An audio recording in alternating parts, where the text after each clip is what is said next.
Hi friends, ഇന്നത്തെ എൻ്റെ recipe home made പിസയുമായിട്ടാണ് വന്നിട്ടുള്ളത്.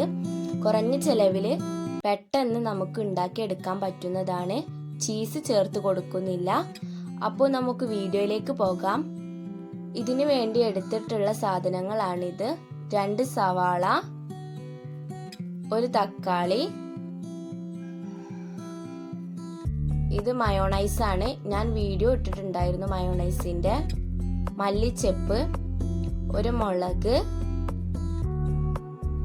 ആവശ്യത്തിന് ഗരം മസാല, ഉപ്പ്, പിന്നെ ക്യാരറ്റ്. ഇത് അറബി രാഷ്ട്രത്തിൽ ഉണ്ടാക്കുന്ന ഒരു തരം ഇലയാണ്. ഞങ്ങളുടെ നാട്ടിൽ ഇതിന് കസ്കസ് എന്ന് പറയും. അതില്ലേല് കാബേജും ചേർത്ത് കൊടുക്കാം. ഇനി ഞാനൊരു ബൗളിലേക്ക് സവാള, ക്യാരറ്റ്, കാബേജോ അല്ലെങ്കിൽ ഈ ഇലയോ ചേർത്ത് കൊടുക്കുക. പിന്നെ ഇതിലേക്ക് ടൊമാറ്റോ, മല്ലിച്ചപ്പ്,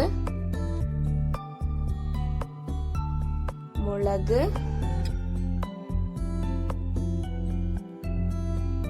ഗരം മസാല, ഉപ്പ്, കുരുമുളക് പൊടി, ഇത് മൂന്നും നമുക്ക് ഇതിലേക്ക് ചേർത്ത് കൊടുക്കാം. കുരുമുളക് പൊടി ഇടുമ്പോൾ എരിവിനനുസരിച്ച് ചേർത്ത് കൊടുക്കുക. നമ്മൾ മുളക് ചേർത്ത് കൊടുത്തിട്ടുണ്ടായിരുന്നു.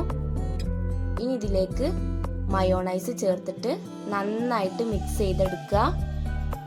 ഞാനിവിടെ ഒരു വിസ്ക് വെച്ചിട്ടാണ് ഇത് എല്ലാം യോജിപ്പിച്ചെടുക്കുന്നത്. നമുക്ക് നന്നായിട്ട് മിക്സ് ചെയ്തെടുക്കാം.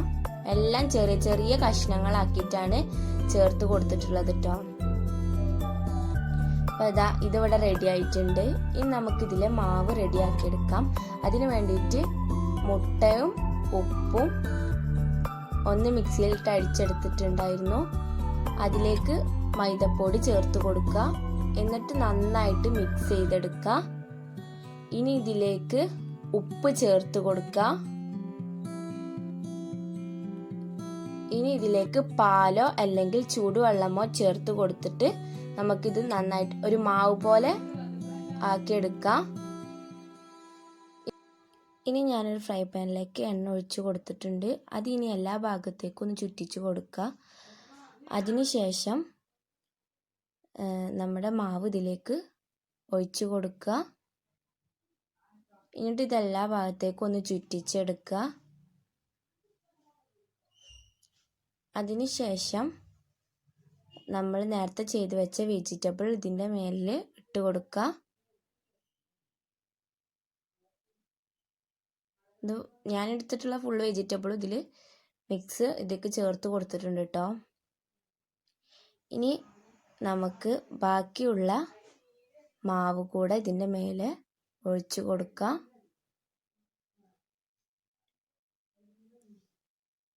ഇനി ഇത് നമുക്ക് അടി വെന്തതിന് ശേഷം ഒന്ന് വേറെ പാത്രത്തിലേക്ക് മറിച്ചിട്ട് മേൽഭാഗവും ഒന്ന് വേവിച്ചെടുക്കണം.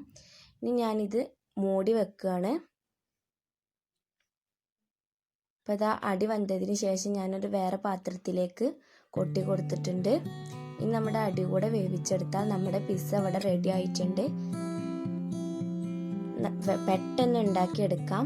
ഞങ്ങളുടെ ഈ വീഡിയോ ഇഷ്ടമായവർ ലൈക്ക് ചെയ്യുക, കമൻറ്റ് ചെയ്യുക, ഷെയർ ചെയ്യുക, സബ്സ്ക്രൈബ് ചെയ്യുക. അടുത്തുള്ള കുഞ്ഞു ബെല്ലൈക്കൺ ബട്ടണും കൂടി ഒന്ന് പ്രസ് ചെയ്താൽ ഞങ്ങളുടെ വീഡിയോ നോട്ടിഫിക്കേഷനായിട്ട് നിങ്ങൾക്ക് ലഭിക്കുന്നതാണ്. അപ്പോൾ അടുത്ത വീഡിയോയുമായിട്ട് നാളെ കാണാം. Thanks for watching.